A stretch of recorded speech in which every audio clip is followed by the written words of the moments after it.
തദ്കിറത്തുൽ മുഹിബ്ബീനിലുണ്ട്. ഉമറുൽ ഖാദി റളിയല്ലാഹു അൻഹുവിന്റെ ജീവിതം പ്രണയ നിർഭരമാണെന്ന് നമുക്കറിയുന്നതാണ്.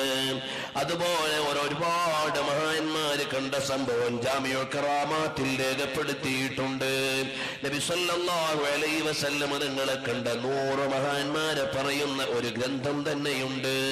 ഇമാം ബുഖാരി തങ്ങൾ കണ്ടു എന്ന് ഉംദത്തിന്റെ തുടക്കത്തിലുണ്ട്. ഇമാമുൽ ഖുറാനി കണ്ടിട്ടുണ്ടെന്ന് കൗസറുൽ ജാരിയിൽ ഉണ്ട്. അതുപോലെ ബഹുമാനപ്പെട്ട ഇമാം അസ്സയൂത്തി റളിയല്ലാഹു അൻഹു കണ്ടതായും 70ലേറെ തവണ അഭിമുഖ്യം നടത്തിയതായും നബി സല്ലല്ലാഹു അലൈഹി വസല്ലം തങ്ങൾ ശൈഖുൽ ഹദീസ് എന്ന് വിളിച്ചതായും ചരിത്രത്തിലുണ്ട്.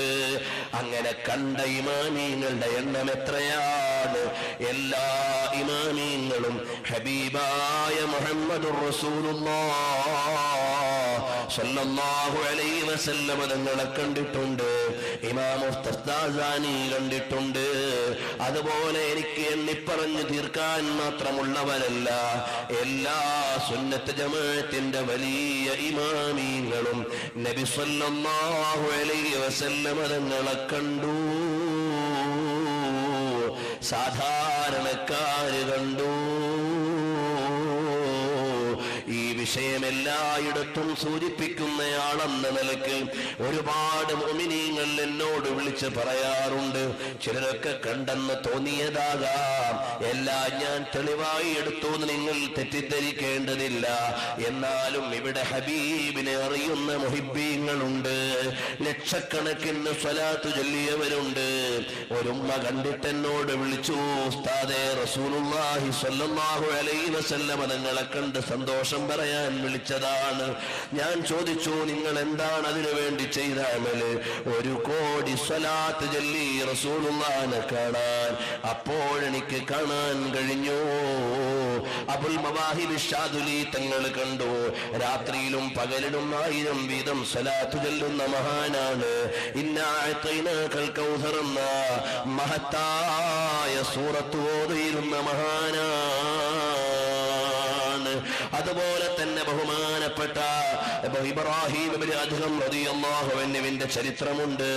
ഒരുപാട് മഹാന്മാർ ഹബീബ് തങ്ങളെ കണ്ടത് ബഹുമാനപ്പെട്ട റൗദുർ റയാഹീൻ എന്ന ഗ്രന്ഥത്തിൽ ഇമാം യാഫഈ തങ്ങൾ രേഖപ്പെടുത്തിയിട്ടുണ്ട്. അങ്ങനെ എണ്ണിപ്പറഞ്ഞാൽ തീരുമോ? ഇല്ല. ഉമ്മമാരും റസൂലുള്ളാഹി തങ്ങളെ കണ്ട മഹദികളുണ്ട്. എല്ലാവരും സ്വലാത്ത് കൊണ്ട് ചെടുത്തവരാണ്.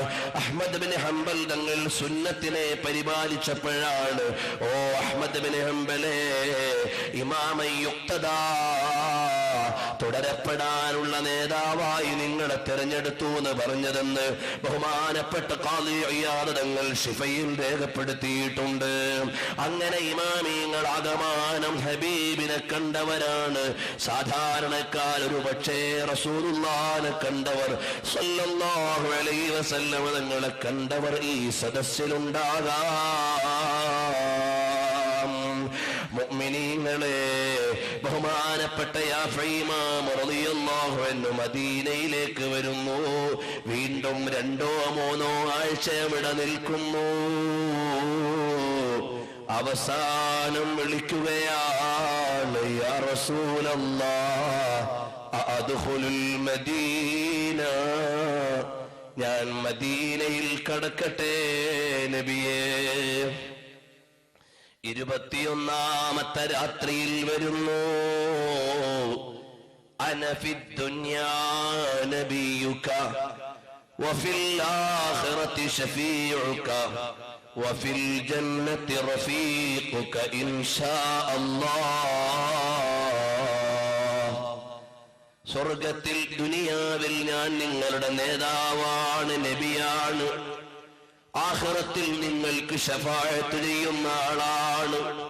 സ്വർഗത്തിൽ ഞാൻ നിങ്ങളുടെ കൂടെയാണ്. മതിയോ അബ്ദുല്ലാഹ്?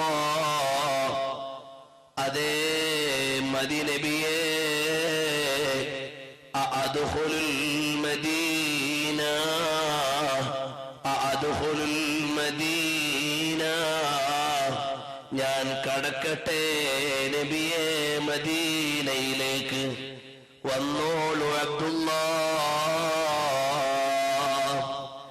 അങ്ങനെ ഒന്ന് അനുമതി കിട്ടി മദീനയിൽ ചെല്ലാൻ അല്ലാഹു ഭാഗ്യം തരട്ടെ. ഹബീബിനെ കാണാനുള്ള നിയോഗം തരട്ടെ. ഒരു തവണയല്ല പലതവണ റസൂലുള്ളാഹിനെ കാണണം മോനെ. അന്യ പെണ്ണിനോടുള്ള പ്രണയം വലിച്ചെറിഞ്ഞ് സ്വലാത്ത് ചൊല്ലി റസൂലുള്ളാഹിനെ പ്രേമിച്ചോ? കാണാൻ പറ്റും മോനെ. അന്യ ആൺകുട്ടിയെ പ്രേമിച്ച് കൽബ് കേടുവരുത്താതെ പൊന്നു പെങ്ങളെ സ്വലാത്ത് ചൊല്ലിയിട്ട് റസൂലുള്ളാഹിനെ പ്രേമിച്ചോ മോളെ? കാണാം. നിസ്കാരം കൃത്യമായി നിലനിർത്തിക്കോ.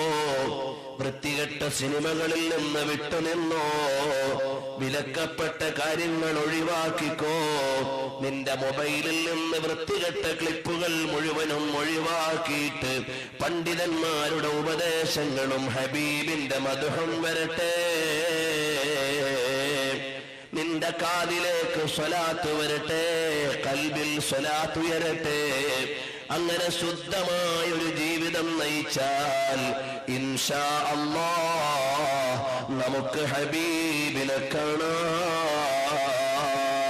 സുന്നത്ത് ജമാഅത്തിൽ വിശ്വസിക്കുന്ന എല്ലാ മുഅ്മിനീങ്ങളും ഗ്രൂപ്പ് ഭേദങ്ങളുടെ പേരിൽ നമ്മൾ തർക്കിക്കേണ്ടവരല്ല.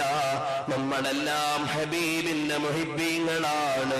സുന്നത്ത് ജമാഅത്തിന്റെ അഖീദയിൽ ഒരുമിച്ച് നിൽക്കേണ്ടവരാണ്. നമ്മളെല്ലാം റസൂലുള്ളാഹിന്റെ മുഹിബ്ബീങ്ങളാണ്. അല്ലാതെ നമ്മൾ സംഘടനാപരമായ വ്യത്യാസങ്ങൾ കൊണ്ട് ഹബീബിന്റെ മദ്ഹ് പറയുന്നിടത്ത് മാറി നിൽക്കല്ലേ. നമുക്കൊരുമിച്ച് നിൽക്കാം. ശംസുൽ ഉലമാ കെ ഉസ്താദ് വിളിച്ച സുന്നത്ത് ജമാഅത്തിലേക്ക്, കണ്ണിയത്ത് ഉസ്താദ് വിളിച്ച സുന്നത്ത് ജമാഅത്തിലേക്ക്, വരക്കൽ മുല്ലക്കോയ തങ്ങൾ പഠിപ്പിച്ച സുന്നത്ത് ജമാഅത്തിലേക്ക്, അബ്ദുറഹ്മാൻ ബാഫഖി തങ്ങൾ ജീവിച്ച സുന്നത്ത് ജമാഅത്തിലേക്ക്, അതുപോലെ നമ്മുടെ സാദാത്തുക്കളൊക്കെ ജീവിച്ചു പോയ താഹിറുൽ ഹുദൽ തങ്ങൾ പഠിപ്പിച്ച സുന്നത്ത് ജമാഅത്തിലേക്ക്, അതുപോലെ സുന്നത്ത് ജമാഅത്തിന്റെ പണ്ഡിതന്മാരെല്ലാം ഒരേ അഖീദയിലേക്കാണ് വിളിക്കുന്നത്. ഒരേ നബിയെയാണ് ഇഷ്ടം വെക്കുന്നത്.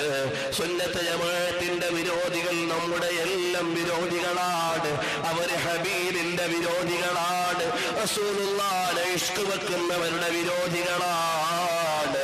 അതുകൊണ്ട് കൽബിൽ മഹബ്ബത്ത് വരട്ടെ. യാ റസൂലല്ലാഹ് കറം കീജേ ഖുദാ കേ വാസ്തേ. അല്ലാഹുവിന്റെ ഹബീബ് അല്ലാഹുവിലേക്കുള്ള വസീലയാണ്. അതുകൊണ്ട് ഒരു തവണയെങ്കിലും ഹബീബിനെ കാണാൻ ഈ നിൽക്കുന്ന നൃത്തം ഞങ്ങൾക്ക് കാരണമാക്കി തരണമല്ലാഹ്. ഒരു തവണയെങ്കിലും ഹബീബിനെ രാത്രി കിടന്നുറങ്ങുമ്പോ കാണണം. പകല് മുഴുവനും ആ ഹബീബിന്റെ ദീനിന്റെ നുസ്റത്തിലായി ജീവിക്കണം.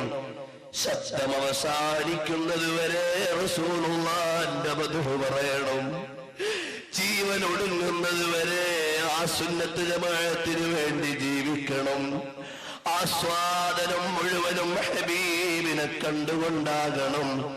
രസം മുഴുവനും റസൂലുള്ളാഹിനെ അനുഭവിക്കുന്നതിലാകണം. അധികാരമാഗ്രഹമില്ല, ആവശ്യമില്ല.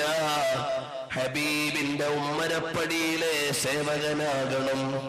മദീനത്തെ മണൽത്തരിയായി മാറിയെങ്കിൽ എത്ര ഭാഗ്യമാണ്.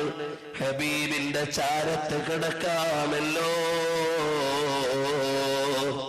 മദീനത്തെ അന്തരീക്ഷത്തിൽ ലയിച്ചു കിടന്നാൽ എന്തു രസമാണ്. ഹബീബിന്റെ കുബ്ബയെ തഴുകിപ്പോകാമല്ലോ. മദീനത്തെ അരുവിയായാൽ എന്തു രസമാണ്. ഹബീബിന്റെ മണ്ണിനെ നനച്ചുകൊണ്ടിരിക്കാമല്ലോ. ഹബീബിന്റെ പള്ളിയിലെ ഒരു പ്രാവായിരുന്നെങ്കിൽ അവിടുത്തെയുടെ മുമ്പിൽ പോയിട്ടൊന്ന് സങ്കടം പറയാമായിരുന്നു. ഒരു പാസ്പോർട്ടുമില്ലാതെ മദീനയിൽ നിൽക്കാമായിരുന്നു. ഒരു വിസയുമില്ലാതെ അവർക്കിറങ്ങാമായിരുന്നു. അവിടെ മുറ്റത്തിടുന്ന ഗോതമ്പ് കൊത്തിത്തിന്നുകൊണ്ട് ജീവിക്കാമായിരുന്നു. കാഷ്ടിക്കാൻ തോന്നുമ്പോ മദീനയുടെ പുറത്ത് പറന്നു പോകാമായിരുന്നു. പക്ഷേ ആയില്ലല്ലോ. മദീനയിലെ പറവയായിരുന്നെങ്കിൽ എത്ര ഭാഗ്യമായിരുന്നു. ആ ഭാഗ്യം നമുക്കില്ലാതെ പോയി. ഇനിയൊന്ന് ഇഷ്ക് വെച്ച് പ്രണയം വെച്ച് മദീനയിലെത്തണം. യാ റസൂലല്ലാഹ്, ഞങ്ങളെ യഥാർത്ഥ മുഹിബ്ബീങ്ങളിൽ പെടുത്തണം അല്ലാഹ്. മൗലായ സ്വല്ലി വസല്ലിം ദായിമൻ അബദ. അല്ലാഹു അവിടുത്തെ ഹബീബ് സല്ലല്ലാഹു അലൈഹി വസല്ലം തങ്ങളുടെ മഹബ്ബത്ത് മരണം വരെ പറയാനും പറയുന്നതിനേക്കാൾ വലിയ മഹബ്ബത്ത്